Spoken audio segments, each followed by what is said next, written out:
नमस्कार, मैं हूं प्रभु चावला। बिहार और बिहारी किसी ना किसी कारण से हमेशा खबरों में बने रहते हैं। चाहे वो राजनीति हो, चाहे इंटरनेशनल इंटेलेक्चुअल डिस्कशन हो, किसी भी विषय पर आप बिहारी को जरूर उलझा पाएंगे। परंतु इस बार कुछ उल्टा हुआ है। बिहार की राजनीति में एक बाहर से हैदराबादी आकर के खबरें बना रहा है। उसका नाम क्या है? असदुद्दीन ओवैसी। कौन है वो? आपने बहुत नाम सुना होगा। बड़ी सी लंबी सी अचकन पहनते हैं, स्कल टोपी पहनते हैं, अच्छी अंग्रेजी बोलते हैं, अच्छी उर्दू बोलते हैं और बड़े गर्मा के भाषण देते हैं। अब बिहार में ओवैसी साहब ने अड्डा जमाने की कोशिश की है, कई सालों से कर रहे हैं। 2015 में उन्होंने शुरू की थी, 2025 तक उनकी यात्रा अभी समाप्त नहीं हुई है, क्योंकि वो जगह बनाने में अभी भी असफल हुए हैं। इसी पर होगी आज की प्रभुवाणी। तो आप सोच रहे होंगे कि ओवैसी साहब क्या कर रहे हैं। ओवैसी साहब ने इस बार एक चिट्ठी लिखी है आरजेडी के राष्ट्रीय अध्यक्ष लालू प्रसाद यादव जी को। उस चिट्ठी को रिलीज तो कहीं किया नहीं है, परंतु कांग्रेस प्रवक्ता ने बताया कि उन्होंने उनको चिट्ठी लिखी है कि वहां पर महागठबंधन का कुछ सदस्य बनना चाहते हैं। आपको मैं याद दिला दूं, ओवैसी साहब 2015 से वहां चुनाव लड़े हैं। 2015 में लगभग 40 सीटों पर उन्होंने वहां पर चुनाव लड़ा था, कोई सफलता नहीं मिली थी। ओवैसी साहब को लगता है कि बिहार में सीमांचल जो जगह है, जहां पर 28 एमएलए वहां से चुन करके आते हैं, मुस्लिम बाहुल्य क्षेत्र कहा जाता है। अररिया है, किशनगंज है, कटिहार है, उसके अंदर ये सारे कॉन्स्टिट्यूंसीज आती हैं। तो वहीं पर वो कंसंट्रेट कर रहे हैं। 2020 में उनको 5 सीटें वहां से मिली थी, तो 4 उनकी पार्टी छोड़ करके लालू प्रसाद यादव जी के पास चले गए। उनके बाद क्या हुआ कि एक व्यक्ति जो है वहां से छोड़ करके कांग्रेस में भी चला गया। लालू प्रसाद, इनको लगता है कि वहां पर उनका इम्पोर्टेंस बन सकता है। जब पार्टी के लोग वोट तो इनके नाम से लिए, पर उनको लगा कि लालू प्रसाद यादव प्रदेश के परमानेंट नेता हैं और उनका बेटा भविष्य का नेता है, इसलिए ओवैसी साहब आना जाना तो कर सकते हैं, परंतु अगर राजनीति करनी है तो लालू जी के साथ ही रहना पड़ेगा, क्योंकि नीतीश कुमार के साथ वो नहीं जा सकते, क्योंकि बीजेपी के साथ उनका रिश्ता है। अब ओवैसी साहब क्या चाहते हैं? बिहार के अंदर वो चाहते हैं किसी ना किसी तरह की, उनको वहां पर एक 1.2% या 2.5% मिला है, उसी इलाके में मिला है। वो कोई पलट नहीं सकता। उससे ये हो सकता है कि जो बीजेपी पिछली बार जीती है, अगर वहां ओवैसी साहब नहीं खड़े थे, ऐसा अंदाजा लगाया जा रहा है कि ओवैसी साहब वहां पर खड़े नहीं होते, शायद बीजेपी की मेजोरिटी एनडीए की नहीं आती, वहां पर 5-7 सीटें फालतू मिल सकती थी। वो नहीं मिली सीमांचल के अंदर। आरजेडी और जो उनका गठबंधन था उसको सीटें नहीं मिली। पर सवाल ये उठता है कि ओवैसी साहब ने लालू को चिट्ठी क्यों नहीं लिखी? कांग्रेस प्रवक्ता ने कहा कि हमारा उनसे कुछ लेना देना नहीं है, उन्होंने पत्र लिखा है लालू प्रसाद यादव जी को, वो उसके ऊपर निर्णय लेंगे। इसके पीछे राजनीति कुछ और ही है। कांग्रेस बड़ी समझदार पार्टी है, क्योंकि उन्होंने मान लिया है कि तेजस्वी यादव हमारे नेतृत्व करेंगे, उनके नेतृत्व में महागठबंधन चुनाव लड़ेगा और लालू जितनी सीटें लेंगे उन सीटों में से ही वो ओवैसी को देंगे, अगर उनको अपना पार्टनर बनाना चाहते हैं। कांग्रेस को सीटें कम मिलेंगी या कम सीटों पर लड़ेंगे, क्योंकि उनका स्ट्राइक रेट पिछली बहुत बुरा रहा।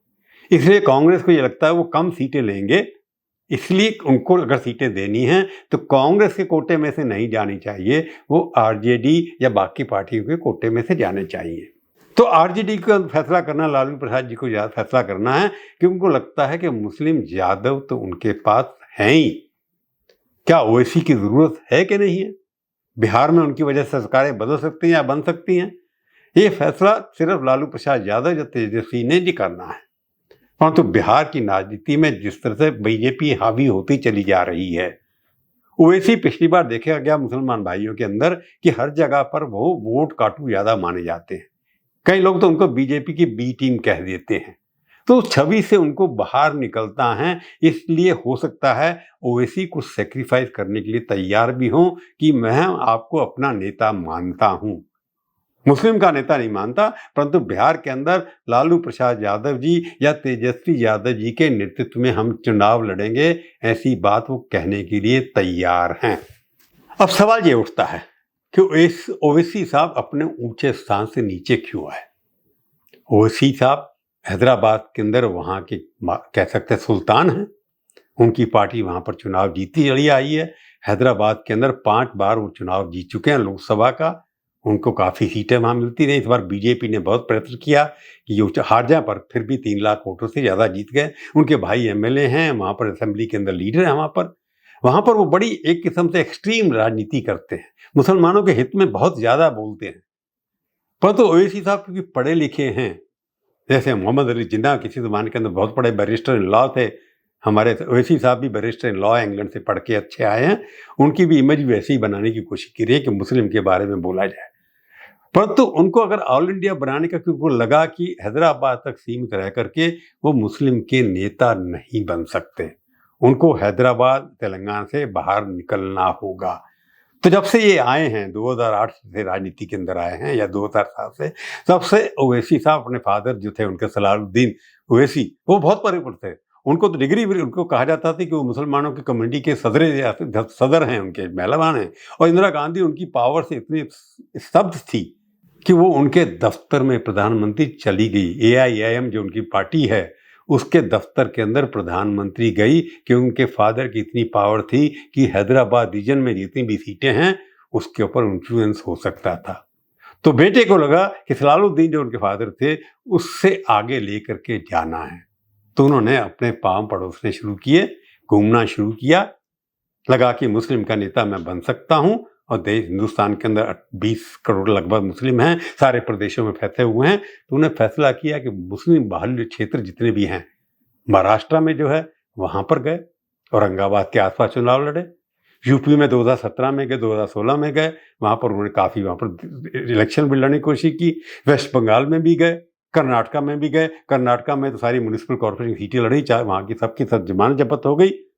परंतु हर जगह ओवैसी की पिक्चर लगना जरूरी था, ताकि ओवैसी सारे देश के अंदर मुसलमानों के ऑल्टरनेटिव नेता, पढ़े लिखे नेता समझ में आए।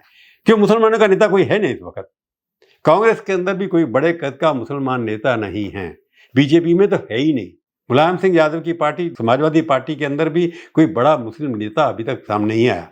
आजम खान के बाद वहां पर कोई नेता नहीं है। तो ऐसा देखा जाए कि देश के अंदर राष्ट्रीय पार्टी के अंदर, जो कांग्रेस के अंदर कलाम साहब जो थे, उसका एजुकेशन मिनिस्टर रफ़ी अहमद कदवी थे, काफ़ी लोग उसके अंदर रहे मुस्लिम नेता। परंतु आज की दृष्टि से देखा जाए तो मुस्लिम नेता कहीं भी राजनीति में एक्टिव नहीं है, सिवाय ओवैसी साहब के। उससे कारण हो सकता है कि मुस्लिम राजनीति जो है, अब केवल पहले जो होते थे पढ़े लिखे मुसलमान राजनीति में आते थे, अब मुसलमानों की राजनीति में सिर्फ मुसलमान धर्म के नाम पर राजनीति होती है। जो मुसलमान पढ़े लिखों को भी एक्सेप्टेबल नहीं है, वो चुप रहते हैं, बोलते नहीं हैं। क्यों? देश के मुसलमान, पढ़ा लिखा मुसलमान भी भारत का अभिन्न अंग है, और ओवैसी साहब भी राष्ट्रीय भाषा बोलते हैं। पाकिस्तान पे जैसे ही अभी लड़ाई हुई थी ऑपरेशन सिंदूर के फेवर में, ओवैसी साहब से सबसे ज्यादा बोला, और अंग्रेजी में बोला, पार्लियामेंट में बहुत बढ़िया भाषण किया। तो उनके भी सोच जो है वो राष्ट्रीय है। परंतु जब वो दिल से बोलते हैं, कई बार उनको लगता है कि मुसलमानों को उतना हित उनका नहीं देखा जा रहा, उनको उतनी नौकरियां नहीं दी जा रही, उनकी एक आर्थिक स्थिति बहुत खराब है। ये सच भी है, इकोनॉमिक एक्टिविटी में मुस्लिम भाइयों का जितना समर्थन होना चाहिए था, जिनका पार्टिसिपेशन होना चाहिए था, उतना नहीं है। तो क्या उसके अंदर सरकार की गलती है? अगर मुसलमान भाई आगे आकर के काम में, इंडस्ट्री में बढ़ चढ़ के काम नहीं करते, तो उसका कंट्रीब्यूशन कम होगा। अगर अच्छी पढ़ाई नहीं करते, कंट्रीब्यूशन कम होगा। पर ओवैसी साहब अपने आप को राष्ट्रीय नेता भी बनाना चाहते हैं, और मुस्लिम नेता भी बनाना चाहते हैं। वेस्ट बंगाल के अंदर जहाँ पर लगभग 30% मुसलमान हैं, वहाँ पर भी जाकर कोशिश की उन्होंने, फिर कोशिश करने की कोशिश कर रहे हैं। महाराष्ट्र मैंने आपको बताया, गुजरात में भी वो गए, दिल्ली में कोशिश नहीं की उन्होंने, क्योंकि दिल्ली में उनको लगा कि नहीं मिलेगा। जब ओवैसी साहब का अल्टीमेट उद्देश्य क्या है? अल्टीमेट उद्देश्य ये है कि भारत के अंदर मुस्लिम लीडरशिप का जो वैक्यूम है उसको फिलअप करना है। उसको फिलअप करने के लिए कई बार वो मेन स्ट्रीम पॉलिटिक्स में जाने की कोशिश करते हैं, एक विचारधारा के साथ जुड़ने की कोशिश करते हैं कि अगर कोई मेन स्ट्रीम के अंदर दो दल बट रहे हैं, जैसे इंडिया अलायंस बट रहा है या एनडीए अलायंस बच रहा है, उसमें से किसी एक के साथ जुड़ने की कोशिश करें। क्यों? उनको लगता है कि मुस्लिम लीग पहले खड़ी हुई थी, सारे देश में उनका प्रतिनिधित्व था, परंतु वो डिस्ट्रिक्ट में, केरला के कुछ डिस्ट्रिक्ट तक रह गई है शामिल। तो अगर ओवैसी साहब को अपने पॉलिटिकल इंपॉर्टेंस, वो अपनी एक आइडेंटिटी, अपनी शख्सियत पॉलिटिकल नेता के रूप में बनाना चाहते हैं। इसलिए वो सारे देश के अंदर लोगों से मिलकर के बात करने की कोशिश कर रहे हैं। उनको लगता है हमारा नेचुरल अलाई तो वही होगा जो बीजेपी के खिलाफ खड़ा होगा। हालांकि काफी उनके साथ जहां भी जाते थे उनका उद्देश्य, लोग यही कहते थे कि बीजेपी जो सेक्युलर वोट, लोग कहते हैं सेक्युलर, मैं कहता हूं कि वो ऐसे थे जो वोट जो हैं मुस्लिम वोट जो ऑपोजिशन के पास जा सकते थे, उसको काटने के लिए उनको खड़ा किया जाता था। और उनको धन कहां से आता था, इसके ऊपर भी उनके ऊपर आरोप लगेगा। तो उनकी भाषा, उनकी वेशभूषा को लेकर के लगता था कई बार कि वो एक कट्टर मुस्लिम इस्लामिकवादी हो सकते हैं, परंतु है नहीं। क्योंकि भाषा कई बार है, ठीक है, मुसलमानों के बोलेंगे क्योंकि वो मुस्लिम नेता है, परंतु उनका अल्टीमेट उद्देश्य ये है कि भारत की राजनीति के अंदर अभी 55 साल के या 56 साल के हैं, उनकी उम्र अभी राजनीति के अंदर बहुत पड़ी है। केंद्र में कभी भी कोई भी सरकार में हिस्सा में नहीं रहे।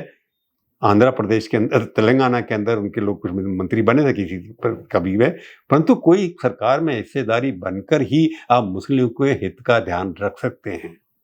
अगर आप सरकार में हिस्सेदारी में नहीं रखेंगे, कि केंद्रीय कैबिनेट के अंदर मुस्लिमों का कभी भी अभी इतना रिप्रेजेंटेशन नहीं रहा। मोदी सरकार में तो बहुत कम रहा और बाकी स्टेट्स में भी कहीं ज़्यादा नहीं है। जबकि कांग्रेस सरकारें जब होती थी तो हर प्रदेश में आपको कोई ना कोई मुस्लिम भाई मंत्री के रूप में रह सकता था, उनके कई मुख्यमंत्री भी बन गए। परंतु आप सारे प्रदेशों के अंदर देख करके चलें, महाराष्ट्र को छोड़कर, जहाँ महाराष्ट्र भी नहीं, यूपी के अंदर एक मिनिस्टर दूर है, सारे प्रदेशों के अंदर वेस्ट बंगाल को छोड़ करके कहीं पर भी मुस्लिम भाइयों का प्रतिनिधित्व नहीं है। ये बात ओवैसी को खटखटाती है। इसी के लिए वो कोशिश कर रहे हैं ना किसी तरीके से हम किसी रूलिंग अलायंस का, चाहे स्टेट लेवल पे हो चाहे राष्ट्रीय लेवल पे हो, भविष्य के अंदर मुस्लिम रिप्रेजेंटेशन सरकार के अंदर होना चाहिए। तो अपनी वो सेक्युलर और नेशनलिस्ट में दोनों बनाना के रखना चाहते हैं कि उनकी एक्सेप्टेबिलिटी जब भी होगी, रफ़ी अहमद कदवई की तरह या कलाम साहब की तरह या बाकी जो मुस्लिम नेता रहे हैं, उनकी इमेज इसलिए अच्छी बनी क्योंकि वो दोनों तरफ की बातें करते थे, अपनी कम्युनिटी का हित भी रखते थे, राष्ट्र का हित भी रखते थे। आप दिखाई असोसी साहब चाहे जिन्ना की तरफ दिखाई देते हों, जिन्ना भी फेल हो गए कि अल्टीमेटली उनको भारत छोड़कर जाना पड़ा। ओवैसी साहब बिहार में अगर ये कोशिश कर रहे हैं, ये उनका पहला कदम है। अगर लालू जी उनको एक्सेप्ट कर लेते हैं तो आने वाले इलेक्शन के अंदर हर प्रदेश के अंदर एनडीए खिलाफ जो भी अलायंस बनेगा, उनकी पार्टी को कुछ ना कुछ उसमें मिलेगा। इसका एक तो भी सफल है। अगर उनको राष्ट्रीय पार्टी का स्टेटस लेना है, ये उनकी एक लॉन्ग टर्म एक्टिविटी है कि 6 स्टेट्स के अंदर आपको कम से कम वोट परसेंट मिलने चाहिए, इतने एमएलए होने चाहिए, इतने एमपी होने चाहिए, तभी आपको राष्ट्रीय पार्टी का स्टेटस मिल सकता है। अभी तक वो स्टेट पार्टी भी नहीं, रीजनल पार्टी भी नहीं मानी जाती, स्टेट पार्टी लोकल मानी जाती है। तो इसलिए ओवैसी साहब की अब ये रणनीति में जो बदलाव आया है, उसके पीछे एक तो अपने आप को राष्ट्रीय नेता एस्टेब्लिश करना। हर टीवी चैनल पर वही बोलते हैं, हालांकि टीवी चैनल्स के लिए, अखबारों के लिए अगर कोई पढ़ा लिखा मुस्लिम नेता है तो ओवैसी देश के अंदर है। परंतु जब राष्ट्रीय समीकरण बनते हैं, उस राष्ट्रीय समीकरण में अलायंस के अंदर जब बैठ के होती हैं, उसके अंदर ओवैसी साहब का रोल बहुत निल है, किस्म के जीरो के बराबर है। तो इसलिए वो कोशिश कर रहे हैं कि लालू से शुरू कर करके आप नई दिल्ली के अंदर किसी अलायंस के अंदर पार्टनर बन सकते हैं या नहीं, ये उनकी कोशिश है। और बिहार में अगर उनकी मर्जी जुड़ने से फायदा हो गया अलायंस को, इंडिया अलायंस या जीत गया, वहां पर महागठबंधन जीत गया, तो ओवैसी साहब के लिए आगे के दरबार खुल सकते हैं। तो आज की प्रभुवाणी में ओवैसी साहब के ऊपर डिस्कशन ही करेंगे। इसी बात पे हम आज समाप्त करते हैं। फिर मिलेंगे, किसी और विषय पर करेंगे प्रभुवाणी। तब तक के लिए धन्यवाद। पर फिर एक बात जाने से पहले कह दूं, मेरे चैनल को सब्सक्राइब करिए, उसको शेयर भी करिए, टिप्पणी में लिखिए। मैंने कई बार कहा, खट्टी मीठी कड़वी किसी की तरह तीखी लिखिए जरूर, मैं पढ़ूंगा, कोशिश करूंगा, जवाब भी दूंगा, पूरा कभी नहीं मानूंगा। धन्यवाद।